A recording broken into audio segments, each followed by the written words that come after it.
And hey, thanks for coming. So happy you're here joining me today or this evening live for this Facebook Live event, the top 3 strategies for conquering overwhelm and how to gain control. So have you ever found yourself jumping from one task to another, feeling like you're working more and more and more, but making less headway? Well, if that's the case, you are in the right place right now. In a moment, I'm going to get started. I'm going to talk to you about 3 strategies that you can actually implement as soon as possible to manage overwhelm and to conquer it when it happens. And hopefully I'll actually at the end give you a bonus of for being here and for staying till the end of actually how can you control it? How do you make sure that overwhelm is not part of your day-to-day challenges? So let me know if you can hear me. Maybe a thumbs up would be awesome if you could send it to me, so that way I know that that you guys are hearing me well and I'm not talking to myself. So let me get started. I don't want to wait too long. I will announce every now and then who I am in case as people come in. Awesome. Thank you for letting me know that you can hear me. So welcome to this Facebook Live event, the top 3 strategies for overcoming or conquering overwhelm and how to gain control. Who here has ever had an overwhelm situation? I could say I have. Actually, I did. I've had a few, but I had a major one in December as I was launching a new program, and everything was coming up at me. It was just way too much to deal with, and I had a major case of overwhelm. In my announcement of this event, I was talking about Chris, one of my clients. He's actually an entrepreneur, and he contacted me because he was having he had a major overwhelm situation where he basically zoned out, paralyzed, couldn't actually get started, and was had before that he had been jumping from one thing to the next, and the phone was ringing and people were coming at the door and his employees were asking him like, what do I do next? And he was like, ah! So when that happens to you, you're likely in overwhelm. And if you don't do something soon, you will end up in the same situation as he did, which was completely zoned out and completely incapable of making any form of decision. Once he stepped out of it, or he snapped out of it long enough to do something about it, what he had a tendency to do is, because there's so much, the list of things to do is piling up, he tends to, jump and do more work and throw more time at the problem and so on. And that's not necessarily the best approach. So let me get started. I'm going to share with you, if you're just coming in, the top 3 strategies for conquering overwhelm. My name is Linda Walker, and I work with creative geniuses who are struggling with overwhelm and distraction and those types of things. So let me start with the first strategy. We're going to be talking about 3. I will stop after the second and answer questions. If you have any sort of questions, put them in the comments box. I'd be more than happy to answer as soon as I've done the first 2. So the first strategy for managing overwhelm is to first manage the stress response that you're having, because without that stress response, or without managing that stress response, you're going to stay in overwhelm. Now, what happens when we're in overwhelm is too much stuff is coming at us, and as this is happening, our cortisol levels shoot up. Cortisol is a hormone. It's called a stress hormone, and it's an important hormone. If we didn't have it, we wouldn't be able to function or do anything. But when there's too much of it, there's an overload of it, we end up not knowing what to do anymore. And cortisol puts us in a situation of fight, flight, and the third one that most people don't talk about is paralysis. So you can actually end up either running out the door when you're in the situation where like the stress is too much. You could actually end up fighting with people, and a lot of us end up doing that. We get mad and we get frustrated with people, we're short with people, and so many of us end up in overwhelm. And you could be in either one of those at any given time. So when your cortisol levels shoot up like that, you want to, whoops, I just pressed the wrong button. Sorry about that. You would have heard me twice, and I think once is enough, isn't it? So creative geniuses have a tendency, oddly enough, when they're under huge amounts of stress, they actually don't produce as much cortisol as most people do. And you would think that the response then would probably be a lower response, a lower stress response, but actually physically the stress response is a little bit less marked, but the psychological response is massive. Creative geniuses tend to have a psychological response to overwhelm that's much, or not overwhelm, but stress that's much stronger than most. And it lasts much longer, so it takes them a lot longer to actually recover from this high cortisol or higher cortisol, higher stress situation. So if it's taking so long to recuperate, what you want to make sure to do is to maybe stop it before it gets to that point. So let's talk about some of the stress situation. So one of the things that I often tell my clients when if they've been struggling with stress is it's important that you start noticing what's going on. And of course, many of them say, I don't pay attention to stuff like that. I'm a creative genius and my mind is somewhere else. I'm not really paying attention to what's going on. And the best way to pay attention to what's going on in your body is to take every now and then, stop and take a moment to notice, how am I physically? Because your body will tell you before you get into overwhelm that it's about to get in there. For me, I know that when I'm under a lot of stress, it's my shoulders, it's my neck that really feel it. For some people, they notice that they're short of breath, or they notice that their heart is racing. And it could be also a combination of all of these things. They may even end up with a headache. So those are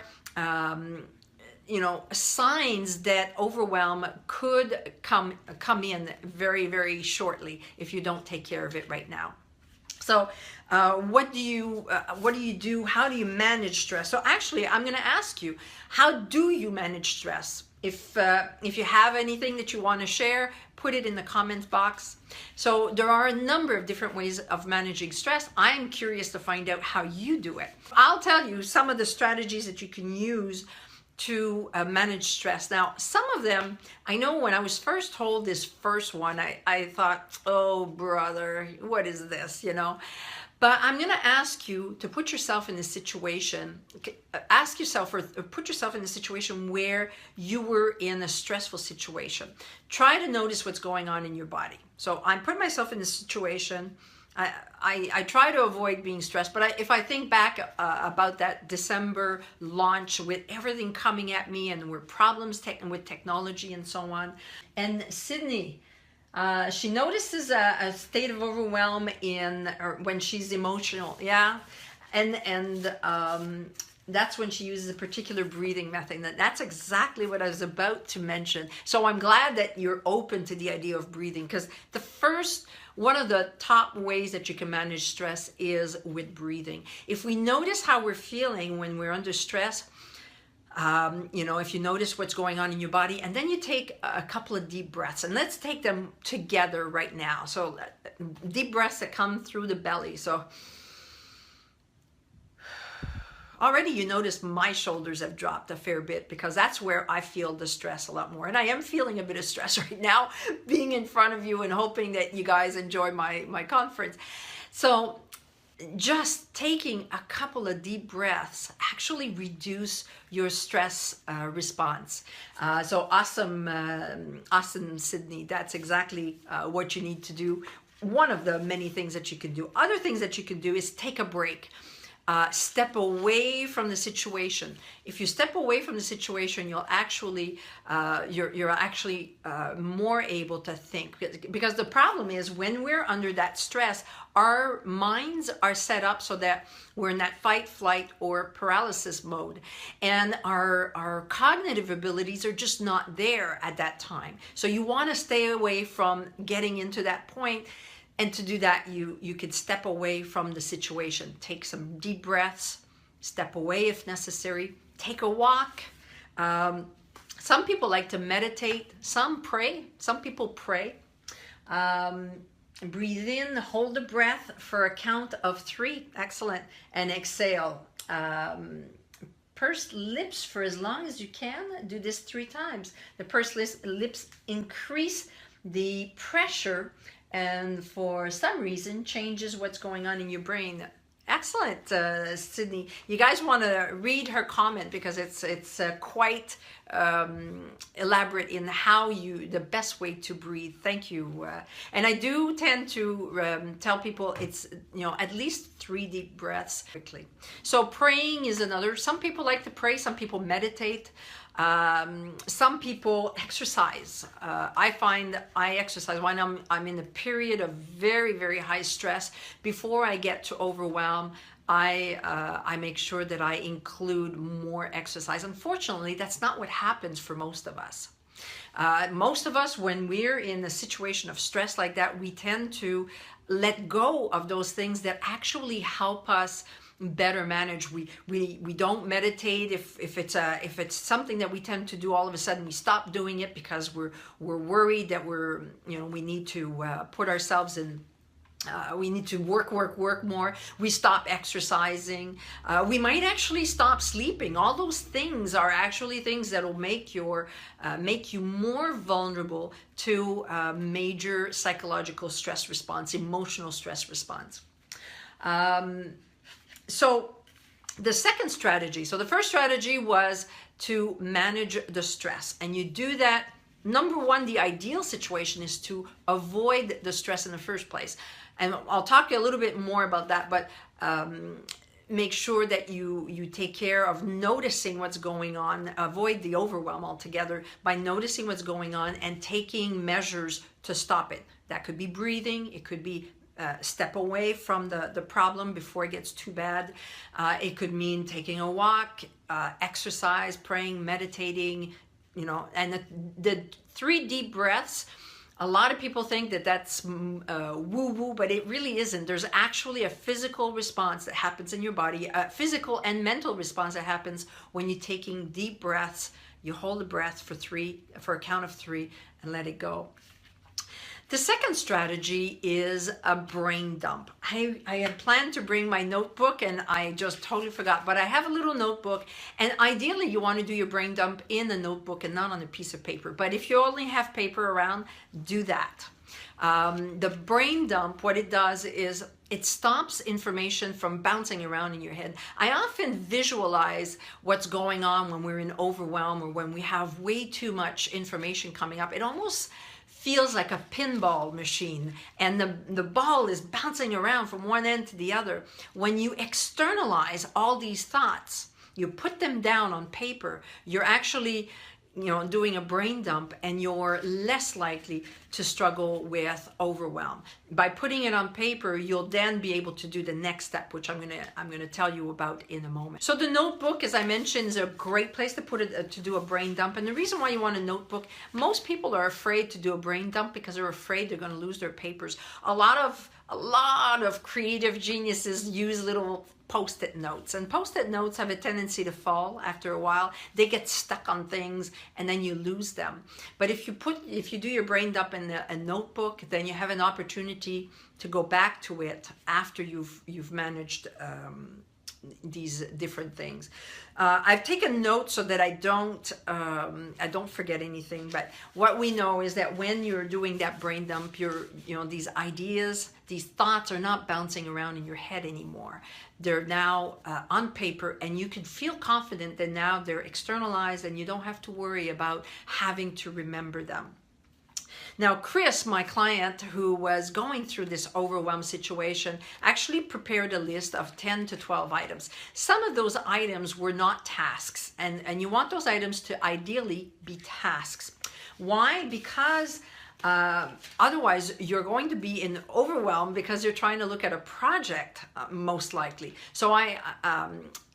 and the difference between the two is a project is something that has more than 2 tasks associated with them, and usually a lot more than that. I had a client who was, every time he went, he was about to do the garage in his house, he'd get into a state of overwhelm. His wife used to get mad at him because he didn't clean the garage the way he said so, but every time he'd face it, he'd just like, I don't know what to do. Well, part of that was because he wasn't facing a task. He was facing a project. So he needed to break it down into tasks. So that's one thing that you want to do when you're doing that. Let's see, any other questions coming up, any other mentions? Hey, Teresa, glad you're here. When I try to do a brain dump, I find my thoughts are bouncing around faster than I can write them down. Well, if that's the case, that's a good question, because that'll happen often with creative geniuses. The thoughts come in, that's one of the challenges, is you have so many creative ideas. The thoughts are coming in faster than you can deal with them.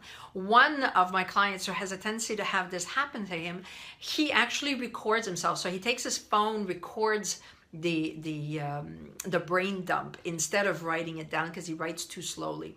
And that usually solves the issue. Because it's externalized now, he knows it's somewhere where he can safely go back and get the information when he's ready for it.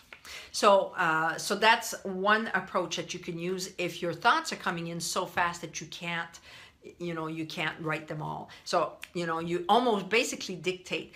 The other thing that might be, that you might find interesting is there's pieces of software on your phone and on your computer that can actually understand what you're saying and actually give you text. So you can actually, a little bit like Dragon. I remember when I had Windows 7 a while ago, and I ended up with carpal tunnel syndrome, and I couldn't type for about a week. I could not type, and a lot of what I do is, I write and I type. And so I tried the voice recognition software on the Windows 7, and it was pretty accurate. So that could be an approach. Now, Windows 10, I would say, probably has an even better voice recognition. And I believe I was told that Siri also does voice recognition. So, well, it does voice recognition, but voice to text. So you can use these types of approaches to do that brain dump if the thoughts are coming in faster than you can deal with them. So again, I'm just going to check. Good. I hope that I answered your question, Teresa. I hope that helps. So try not to lose my cards so they don't fly all over the place. So the first 2 strategies we've already talked to. If you just joined us, we are talking about the top 3 strategies for conquering overwhelm and how to take control. So the third strategy is to manage that list. And I'm going to give you some steps that you can use to manage that list. Now, you may find that there are certain things that work better for you. By all means, do that. But if you do, you want to maybe document it. When you document things, then you pull back, especially when you're in a situation when you're overwhelmed, you're not thinking as well as you normally could. If it's written somewhere, you can go back and look at your document, and it's almost like a checklist. I see a message that just came in. Big fan of the brain dump, Justin says. I use OneNote, awesome. That works awesome with dictation, but I need help with processing the dump. Okay, so that's what we're going to be talking about. Perfect segue, Justin. Thank you for that. So the first thing I often say is there a project that is a priority right now? A project that is, for example, in December, everything else kind of went to the wayside because I had my big project was a launch. I had a launch, and we were just launching in the next day or so. There was a whole bunch of things that had to be in place. So that was my number 1 priority. And there are certain things that I would have allowed to come in and I would have taken care of right away if they'd come in. For example, a client who's in overwhelm and really struggling, I might have taken a phone call from them, but not any other stuff. I wouldn't have decided I'm going to write a newsletter right now, or I'm going to, I should have done this, or I should have done that, or maybe I should go on Facebook and check out what's going on. That is not necessarily, I might have had an idea, maybe I could write an ad. Well, now's maybe not the time unless it's related to that main project. So that could be one way that you prioritize. Now, a lot of creative geniuses, and especially if you've ever been diagnosed with ADHD, prioritizing can be an issue. So that's why I like the idea of prioritizing ahead of time, and that it'll be one of those steps that you'll find that helps. So is there a project that right now is a priority? It is critical, and it is urgent, for example. If that's the case, identify the tasks that are related to that and circle them. Those are going to be more priority tasks than the others. So that's a first step that you can use in managing that list. A second step is, what are nice to haves? Often we come up with brilliant ideas and they would be nice to have. I see myself doing that all the time. I'm getting ready to do something and I'm thinking, oh, that would be a great idea. I think that would be awesome. And I'm pursuing that. I shouldn't be doing that. That's not a great way, especially if I've got too much going on right now. So if I do my brain dump and it's a nice to have, I might want to note it as a nice to have, or I might highlight it in a different color to say, you know what, I'm going to put that to something that's going to be done later. I remember when I first started my coaching practice 13 or 14 years ago, I was in massive overwhelm, and I spoke to my coach and I said, what do I do?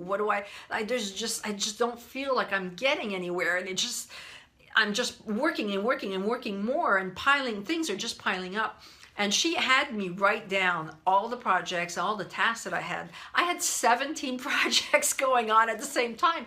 90% of most of them were actually nice to haves. They were all marketing projects, good ideas that I could have implemented. And so when I sat down and looked at this list, I realized that there were some projects that were already started that were really these were really the projects that I needed to focus on. And the other ones were nice to have. I actually parked them, and some of them I've never actually touched because I'm realizing that I've got good ideas all the time. So do I need to go back necessarily on the old good ideas?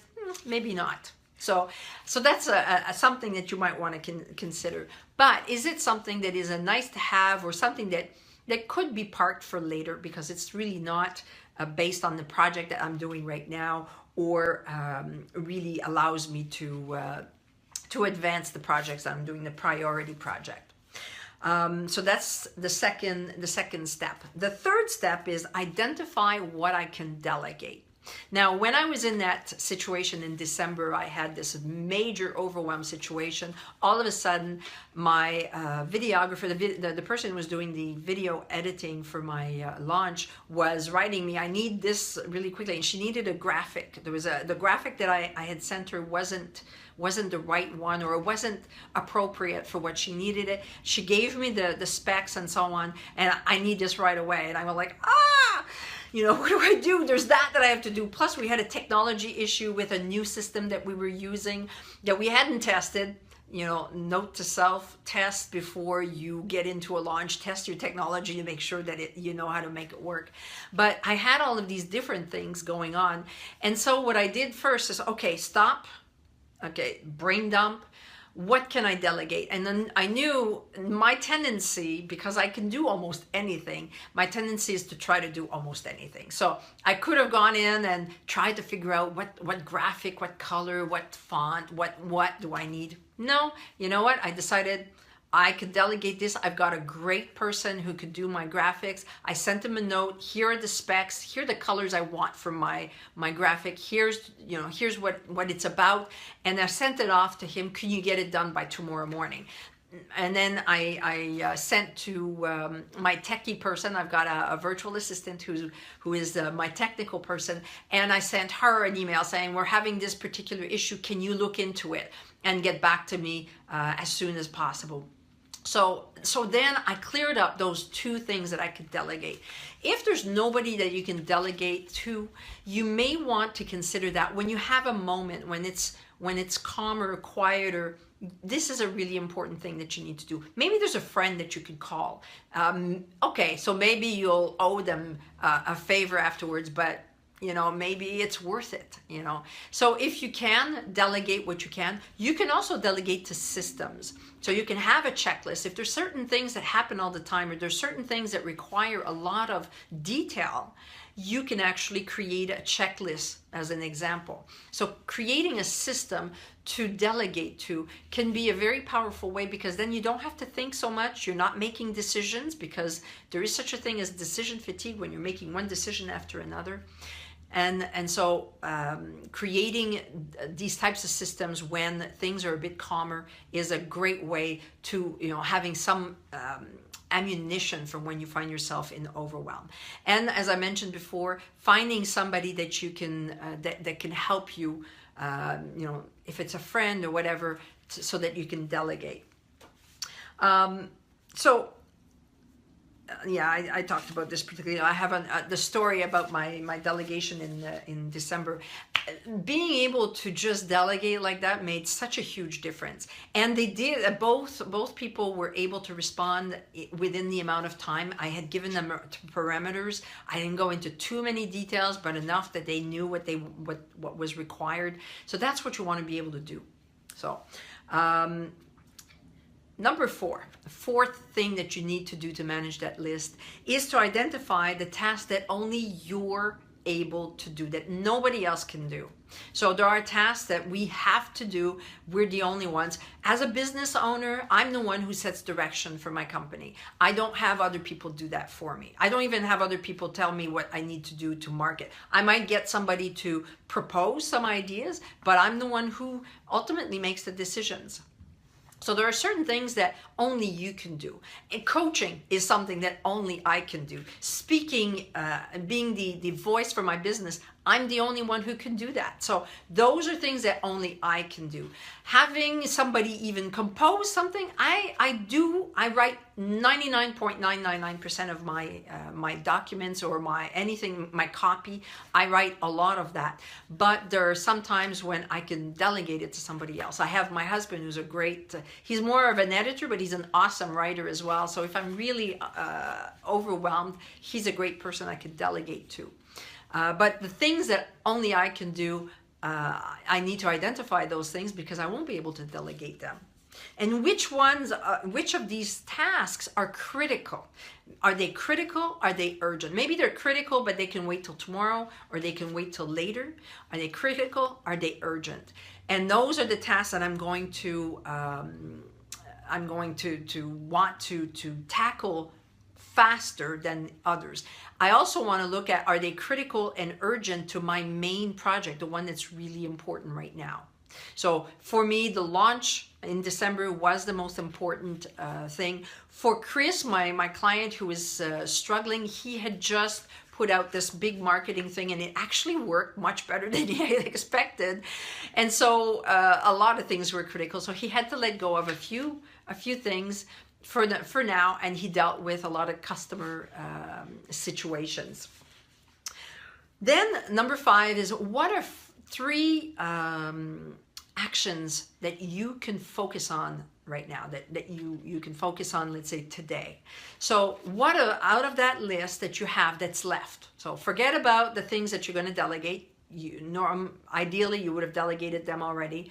Forget about the things that are nice to haves. Looking at the things that are critical that only you can do. What are the 3 actions that you can take today? Now, if you were working with me, my next question would also be, is this the right time to do them? Because there are times when we're less able to focus than others. However, when you're in a crisis mode, most creative geniuses can focus quite well, as long as they don't fall into overwhelm. If there's a crisis situation, they can focus, and that's not so much of a challenge. But you want to be focusing on, at the most, 3 things today. If there's anything that's majorly huge, you may want to put that aside and say, well, maybe there's only 1 that I can focus on today. Number 6, now one of the challenges that often happens with creative genius is because you get so excited about other people's projects and other people's tasks, or people ask you to do certain things and you say, yeah, I'll do it. Yes, I want to do it because it sounds exciting. Well, maybe you overextended yourself. When you look at that list, you see, oh my gosh, I promised this to so-and-so and I can't deliver it. I cannot deliver. You know what? You're better off letting them know. So send them an email, call them if necessary, let them know, and manage expectations and say, I've got a crisis situation right now. I cannot work on this particular thing that I promised. Or I might have overextended myself today when I said that I'd produce this for tomorrow. It's just not going to happen. I'm realizing that I've got too much going on right now that are critical tasks. So here, I'm sorry, I have to bounce it back to you. Hopefully you can find somebody. You can even give them names of other people that they can call on, and that will be helpful for them. But you want to manage expectations. Don't end up staying up 24 hours so that you can do it. Manage expectations if there are certain things that you promise that you're overextending yourself. Unless they're very short, and if they're very short and the problem is that you don't know what you have to do. I've seen that happen. I had a client who at 7 o'clock in the evening, she realized that a task that was assigned to her a month before, she was missing key information, and that's why she couldn't get that task done. So for her, she had to contact those people and say, okay, I need some answers about this so that I can complete the task for you. So if I go back, I'm just gonna get my sheet back. If you have any questions or any comments, now's the time to write them in the comments box. I want to make sure that I answer any questions that you have. And of course, if you listen to this afterwards, or a question comes up after we've finished talking, you can always write the comments. I check my my events for days, weeks, even after they've launched, to answer comments. I do get a message when there's comments that come in or questions that come in.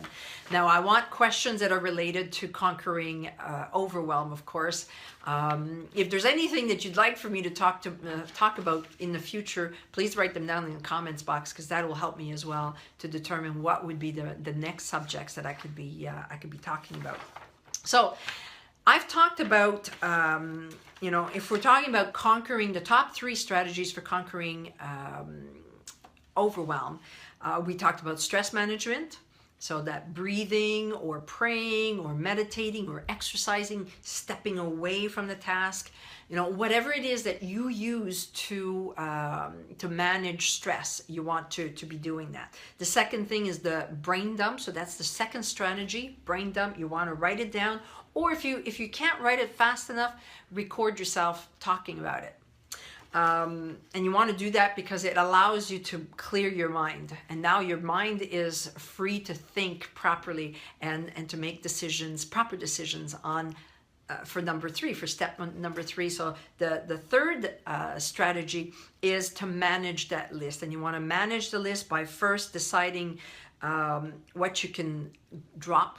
It seems to me there was something else. Yeah, what project are you working on right now that's critical, and so that you're clear and it's top of mind right now.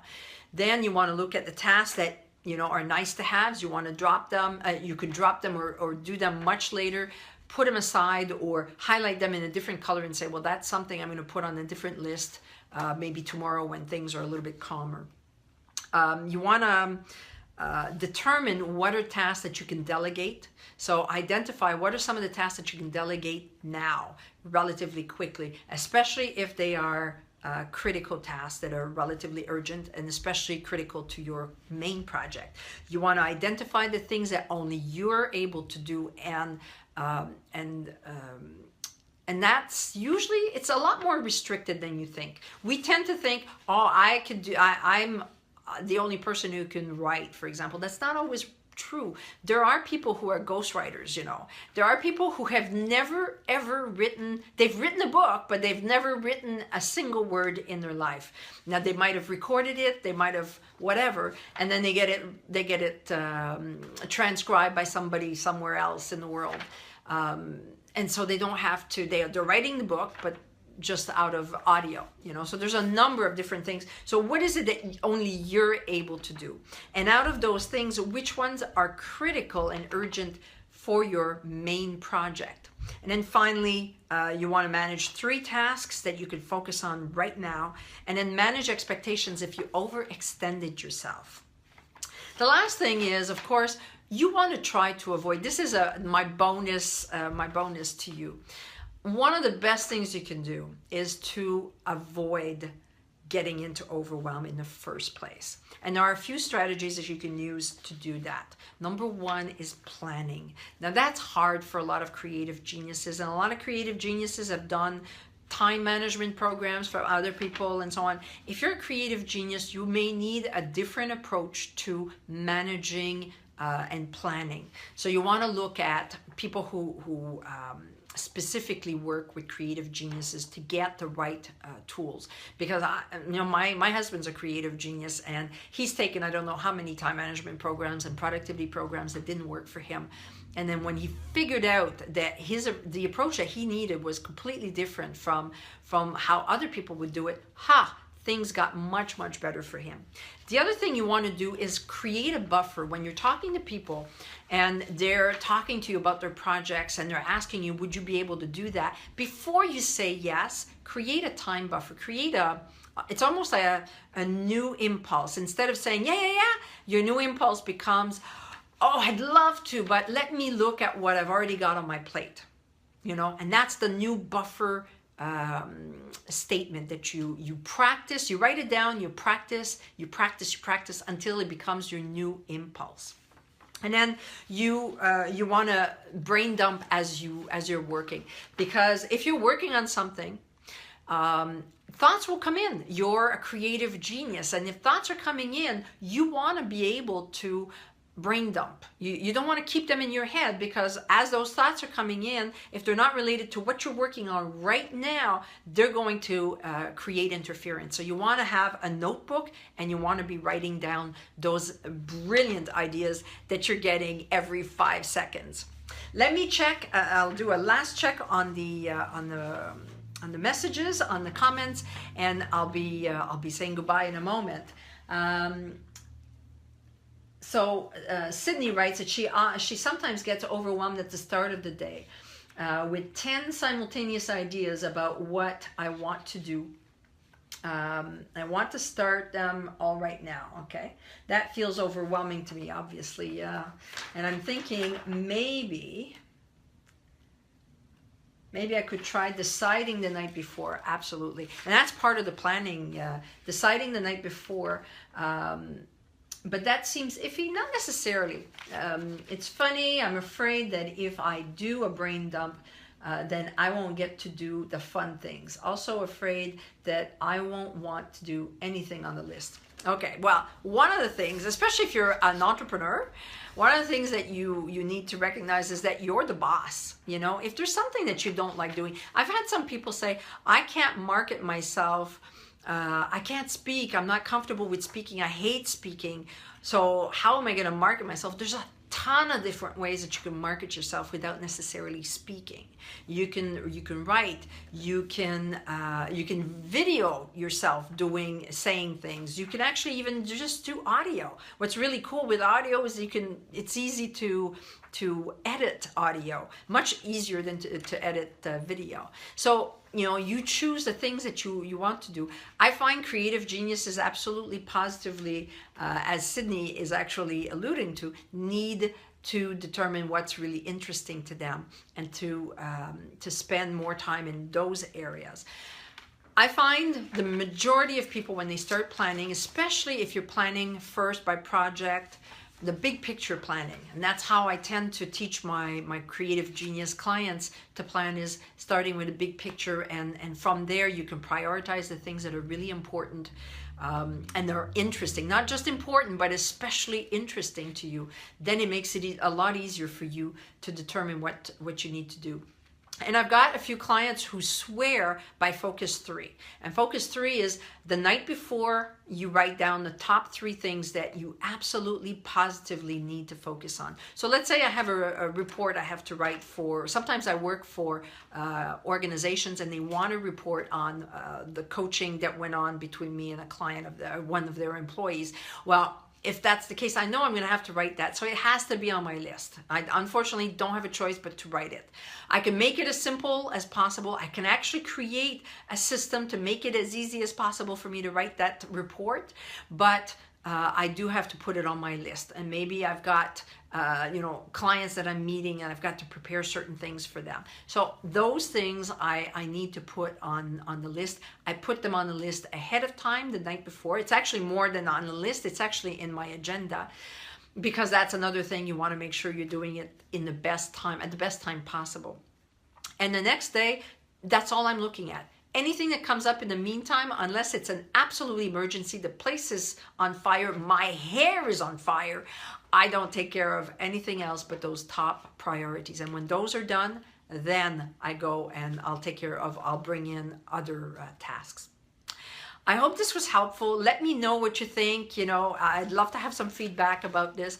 And if there's any subject that you'd like for me to talk about in the future, I would love to do that. I think I may continue to do these every second Tuesday because at this time it seems to be a better time for a few people than I've seen in when I do it in the middle of the day. So please, if you love this and you want to be notified, like my page at Creative Genius Coach on Facebook, or subscribe to my newsletter at coachlandwalker.com, and you'll see at the top right, you'll get the top 10 productivity myths for creative geniuses.